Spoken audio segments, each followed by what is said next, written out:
الحمد لله رب العالمين والصلاة والسلام على سيدنا وسيد الأنبياء والمرسلين وعلى آله وأصحابه وأزواجه وأهل بيته أجمعين أما بعد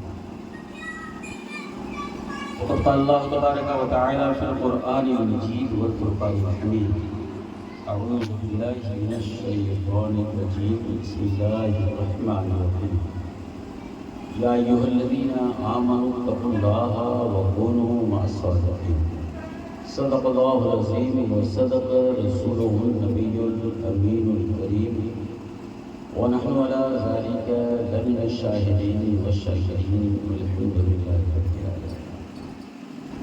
انتہائی عقیدت و احترام کے ساتھ نبی اور آل نبی کی بارگاہ میں درود پاک کا نذرانہ پیش کرنے اللہم صلی علی سیدنا مولانا محمد وعلی آلہ واصحابہ دائما ابدا.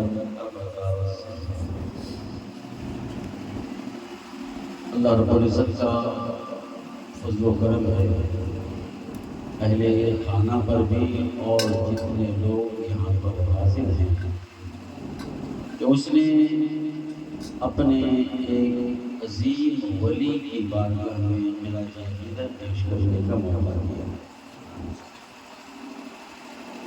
یقیناً اولیاء کرام بے شمار آئے، انگنت آئے، لیکن تمام اولیاء میں جنہیں پیشوائی اور سرداری کا مقام ملا ہے وہ ہیں سیدنا غوث اعظم رضی اللہ عنہ. اور آج کی یہ محفل انہی کی یاد میں محفل میلاد کی شکل میں منعقد ہے. یعنی ہم نبیوں کے نبی کا بھی ذکر کر رہے ہیں اور ولیوں کے ولی کا بھی ذکر کر رہے ہیں. اللہ کا کرم یہ ہے کہ ہمیں نبی ملا تو نبیوں کا نبی سید الانبیاء ملا، اور ولی ملا تو ولیوں کا ولی غوث اعظم ملا. نہ محمد رسول اللہ کا نبوت میں کوئی جواب ہے، نہ غوث اعظم کا ولایت و کرامت میں کوئی جواب.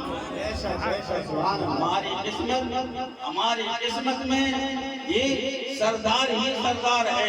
ایک طرف نبوت کا سردار ہماری قسمت میں ہے تو دوسری طرف ولایت کا تاجدار ہماری. یقیناً آپ حضرات کافی دیر سے بیٹھے ہوئے ہوں گے، لیکن یہ یاد رکھیں کہ آپ کا ہر لمحہ اللہ کی عبادت اور اپنی گناہوں کے کفارے میں نظر آتا ہے. ذکر الانبیاء عبادت و ذکر الاولیاء کفارۃ من الذنوب. انبیاء کا ذکر کرنا عبادت ہے اور اولیاء کا ذکر کرنا گناہوں کا کفارہ ہے.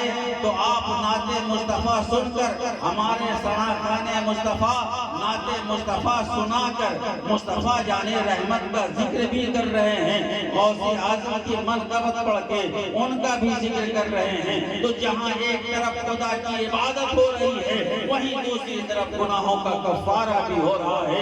اور یہ وہ نسبت ہے پیارے، جہاں کوئی کام نہ آئے تو شاید یہی نسبت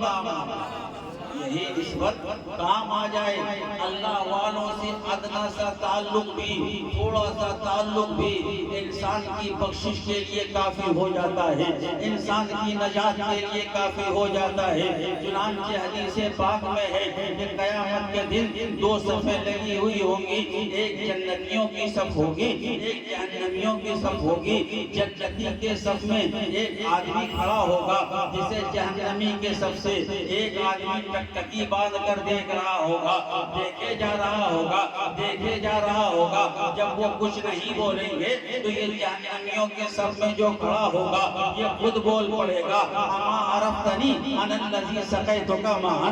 آپ نے مجھے پہچانا نہیں، میں نے ایک مرتبہ آپ کو پانی پلایا.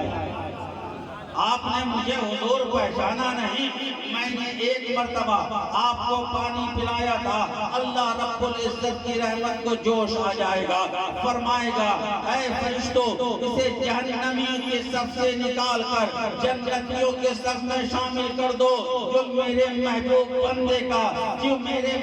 بندے کا طلبگار ہوتا ہے وہ جہنم نہیں جنت کا حقدار صرف پانی پلایا تھا، اسے یہ مقام مل رہا ہے جو غوث اعظم کے طریقے کو اپنائے، جو ان کے سلیقے کو اپنائے، جو ان کے انداز کو اپنائے، جو ان کے اخلاق کو اپنائے، جو ان کے کردار کو اپنائے۔ غوث اعظم کا سب سے بڑا کردار جس نے کم عمری میں ڈاکوؤں کو طائب کر دیا تھا، اس کردار کا نام سچائی ہے، اس کردار کا نام صداقت، اس کردار کا نام صداقت ہے۔ اور آج ہم غوث اعظم کے چاہنے والوں میں اسی کردار کی کمی، بات بات پہ جھوٹ ہے، ایک پیچھے جھوٹ ہے، ادھر جھوٹ ادھر جھوٹ، ہر طرف جھوٹ، اور یہ سمجھتے ہیں اسی جھوٹ میں کامیابی ہے، اسی جھوٹ میں کامرانی ہے۔ بھائی تو یہ کہتے ہیں ارے تجارت میں اگر جھوٹ نہیں بولیں گے فائدہ نہیں ہوگا، یہ پھول ہے میرے پیارے، یہ پھول ہے جسے قرآن نے، جسے حدیث نے، جسے خدا نے ناجائز کر دیا ہے، اس میں کبھی نفع نہیں ہو سکتا ہے، اس میں کبھی نجات نہیں ہو سکتی ہے۔ نجات ہے تو سچائی میں نجات ہے، نجات ہے تو صداقت میں نجات ہے۔ حضرت غوث اعظم کا واقعہ بڑا مشہور ہے، آپ نے سچ کہا، جو بات بتا دی اس سے کیا ہوا؟ پورے ڈاکوؤں نے، بلکہ سب سے پہلے ڈاکو کے سردار نے کیا کیا؟ توبہ۔ ایک بات بتائیے، غوث پاک نے قرآن کی کوئی آیت پڑھ کے کہا تھا کہ ڈکیتی کرنا گناہ ہے؟ کیا کوئی حدیث سنایا تھا کہ ڈکیتی کرنے والوں کا یہ انجام ہوتا ہے؟ کیا غوث اعظم نے اپنے سے پہلے کسی بزرگ کا واقعہ سنایا تھا کہ جو ڈکیتی کرتا ہے اس کا یہ انجام ہوتا ہے؟ فلاں بزرگ نے کہا نہیں، نہ آیت پڑھی ہے، نہ حدیث سنائی ہے، نہ کوئی واقعہ سنایا، پھر کیا بات ہے؟ بغیر تبلیغ کے، بغیر حدیث کے، بغیر واعظ کے، بغیر نصیحت کے ڈاکوؤں نے توبہ کیوں کر لیا؟ تو وہ صرف صداقت تھی غوث اعظم کی، وہ سچائی تھی غوث اعظم کی۔ اس لیے اے غوث اعظم کے چاہنے والوں، ہم پر بھی لازم ہے ہم اپنی زبان کو سچائی سے آشنا کریں، ہر حال میں جھوٹ سے بچتے رہیں۔ انشاءاللہ غوث اعظم کا اتنا فیضان ہوگا کہ ہماری سمجھ سے بھی باہر ہوگا، ہماری فکر سے بھی باہر ہوگا، جتنا ہم نہیں چاہیں گے اس سے کہیں زیادہ۔